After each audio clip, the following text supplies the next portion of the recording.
en 2024. En octobre 2024, j'avais commencé, j'ai commencé l'import-export en septembre. Voilà, donc tout s'est passé bien. Je travaille avec un monsieur, il est à Montréal. Sauf que, un truc comme le 24, j'avais fait transiter deux vagues, parce que j'ai fait Cameroun, Canada et Canada, Cameroun. J'avais fait transiter deux vagues. Le Cameroun, Canada avait eu des problèmes, au même moment que le Canada, Cameroun avait eu des problèmes. Donc, j'ai fait partie des colis des gens qui étaient du Canada. Il y avait au moins, paraît-il, 17 téléphones. Donc, il y avait comme 8 téléphones, 8 iPhones du gars. En question. Oui, il y avait personnellement pour moi 3. J'avais envoyé, si vous voulez envoyer ça à ma famille au pays. Il y avait 5 Samsung et 2 autres téléphones là, pour un autre type là. Bon, les 2 autres, ils ont accepté l'arrangement, vite fait. Et le gars qui m'a porté plainte. Apporter le live, sinon on va pas remettre les commentaires. Le gars qui m'a porté plainte ici, jusqu'à ce que ça arrive à ce niveau-ci là. Oui. Il n'a pas accepté l'arrangement, quoi. Et voilà, c'est ça. Lui, il me mettait un peu plus de pression que les autres. J'ai essayé d'avoir un arrangement avec lui, mais il n'acceptait pas, quoi. J'ai essayé d'entendre avec lui fort, sauf que lui, il essayait seulement de me mettre une pression comme quoi je dois rembourser la totalité. Quand les pète comme ça, quand il y a pète, on ne rembourse pas complètement la totalité. C'est très compliqué parce que je lui ai fait la proposition qu'on m'avait fait. Genre, je lui ai demandé, je lui ai dit que, gars, entre temps, je peux te donner 25% en cash sur la valeur de l'argent que tu me demandes sur les trucs qui sont perdus, 25$ en cash, 50% en transit et 25% doit entrer dans les pertes parce que c'est très très compliqué. Il a refusé et tout. Je lui ai dit que bon. Donc tu acceptais seulement de perdre 20%, donc seulement 25% que tu prenais, tu mettais dans les pertes, il a refusé. Il a refusé. Je lui ai demandé que tu ne dis pas quoi, bon. Il m'a fermé. Genre, je lui fais des voix de 5 minutes, comme ça il ne répond plus, l'appel ne prend plus et tout. Il allait plutôt gérer avec la justice et tout. Donc, c'est ça. Et pas plus tard que avant-hier, j'ai reçu l'appel du journal de Montréal. Ils m'ont appelé. Genre, bon, c'était tellement surpris. C'est vous l'influenceur et tout. Moi, ils m'ont pas présenté comme un jeune qui fait non, c'est vous l'influenceur. Donc, j'ai senti que eux, ils m'appelaient en tant qu'influenceur. Donc, ils ont publié ça parce qu'on m'a dit que, bon, c'est maintenant que je sais. Et puis quelques jours là que je me suis rendu compte que c'est pas seulement le Québec en général. Donc, le Québec, ils ont vu que les gens étaient.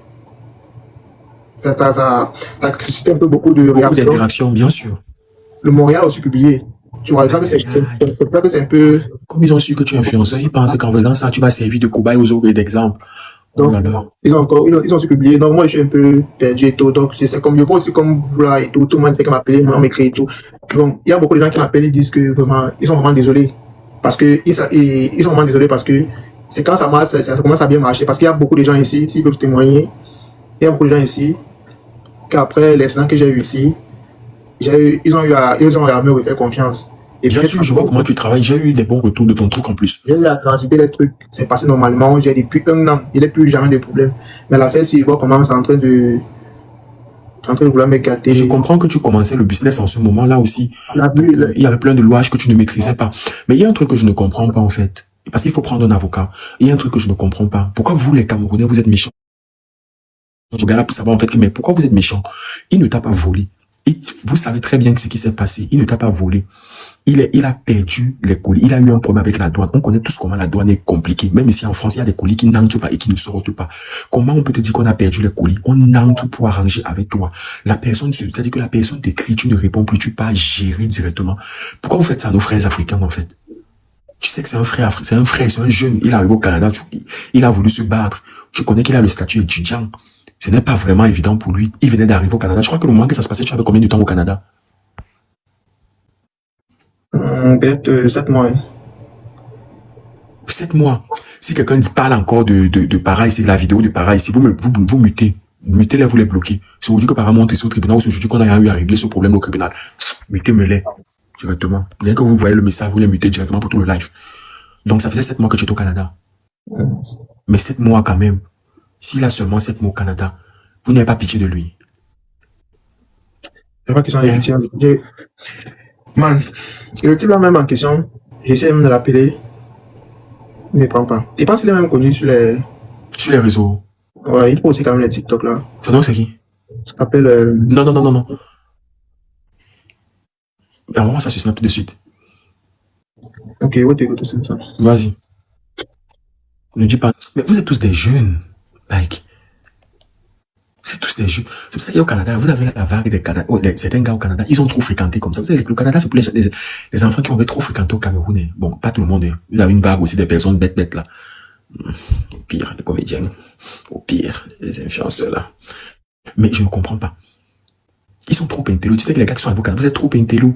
Du coup, vous voulez tout faire comme si vous connaissez trop la juridiction, les colis, même les colis, la police et tout. Mais c'est quoi tout ça là? Mais il faut que tu prennes un avocat. Tu dois aller prendre un avocat et tu vas nous dire comment ça se passe.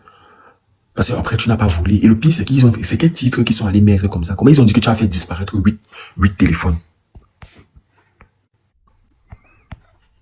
Non, il ne peut pas donner son nom. C'est si le gars lui-même, le concerné lui-même vient qu'on peut parler de lui, mais on ne peut pas donner son nom.